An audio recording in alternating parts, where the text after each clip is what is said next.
On Newsfeed, you saw Professor Michael Sachs saying that people who argue that government workers are paid too much or that government's wage bill is too high are not properly looking at all of the aspects of the issue. Last week, the Finance Minister, Enoch Godongwana, said in his medium-term budget policy statement that government had not properly budgeted for another increase for government workers. People on the right suggest government workers have received above-inflation increases and are paid higher than people in the private sector. People on the left suggest government workers actually need more money just to maintain their standard of living. And I'm probably even at that point oversimplifying the arguments and the facts of this issue. Andrew Levy is a Labour analyst with much experience in all this. Andrew, good afternoon to you. Where do you stand? Do you believe government workers are getting paid more than, say, workers in the private sector? Stephen, there's just no question about that. You know, we collect and collate all the data. The median salary in the public sector is about 46,000 Rand a month. And if you go to the private sector, it's probably about 26. So it's very, very significantly greater. And, you know, I don't think that there would be any argument if they were more efficient and if the government had been able to implement efficiency to offset the additional costs of wages. That is the only way you can sustain, in the medium term, let alone the short term, I suppose, above inflation increases.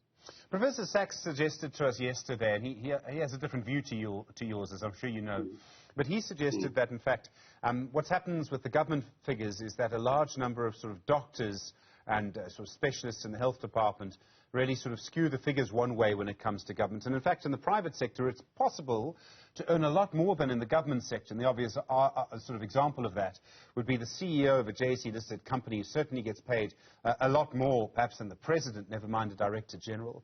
Isn't that also sort of true? You know, I think we've got to do the old apples with apples thing here.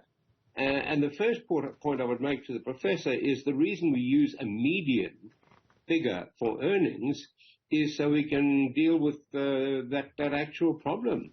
Yes, of course, there are people who earn more in the private sector.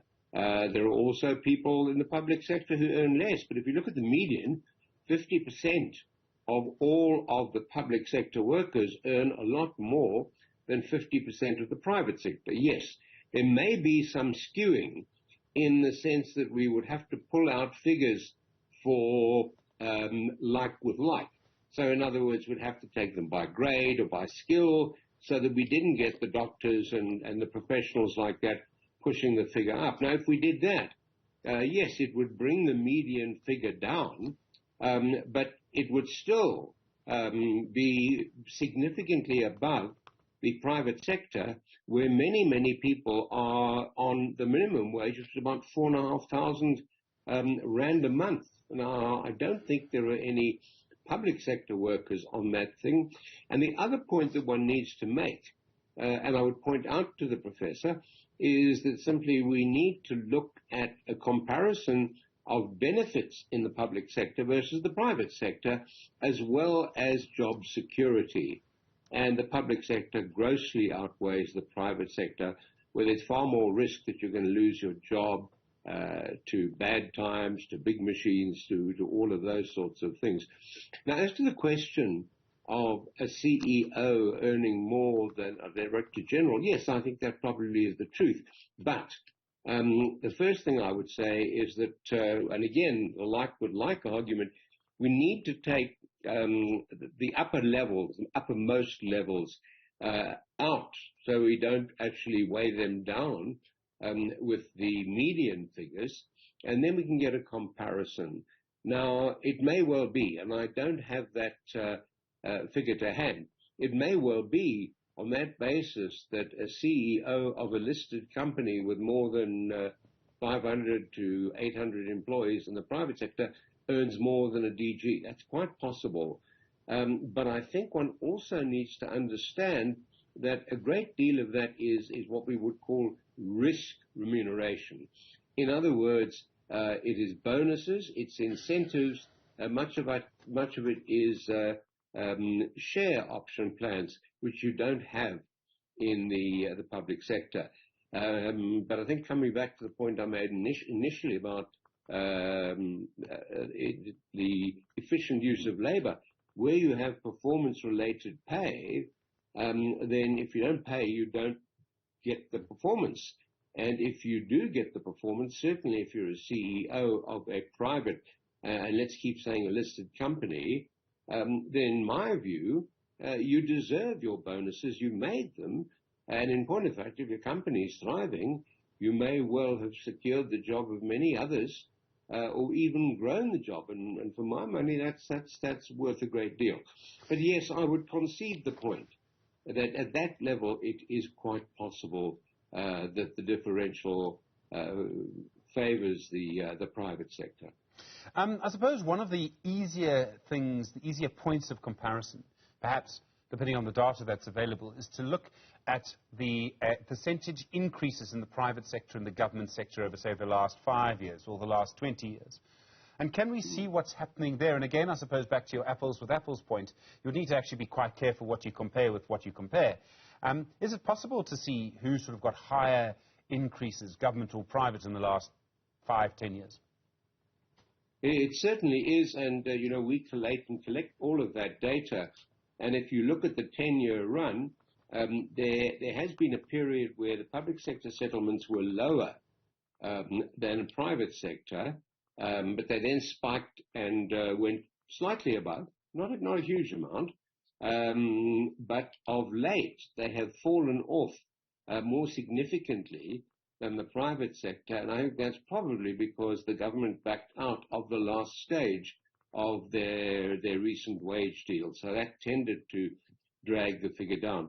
So if anything, I'd say the private sector was slightly ahead at this stage. But again, one just needs to bear in mind that it is probably more possible to create flexibility and efficiency in the private sector than it is in the public sector, which is notoriously resistant to those changes. And I keep urging people in collective bargaining, and specifically the trade unions, to understand the point of what I call the self-funding wage increase. And that is, to the extent that you can help us, management, to offset the increased cost of wage increases for yourself, then the more we are able to grant you those increases, it's good for both of us. Now, the unions would come back and say, yes, but you're going to retrench us. In return for improved flexibility, I would happily trade a moratorium on retrenchments. Now, if we come back to the public sector, one of the options there, because if we look at the funding that goes into the public sector wage bill, and we look at the drain on the economy and the difficulties that causes, pointed out repeatedly by IMF, by World Bank, by this, that, and the other, we would be able to offset some of those if we were more productive. But I think in the public sector, it might require not only firm management, which is questionable, particularly with an election coming up, but it would also probably require a degree of retrenchment. And that, in the face of trade unionism in the public sector, which is where it is strongest, seems to be perhaps a step too far for government at this stage. So, I mean, the argument I hear again and again, Andrew, and I think this is an argument that we should take seriously, is that the population of the country is growing and the number of government workers has stayed roughly the same. And I mean, it's one of those really simple arguments that works well as a sort of campaign tool because, it's easy to understand, and I find that quite an important argument. Do you see it as important?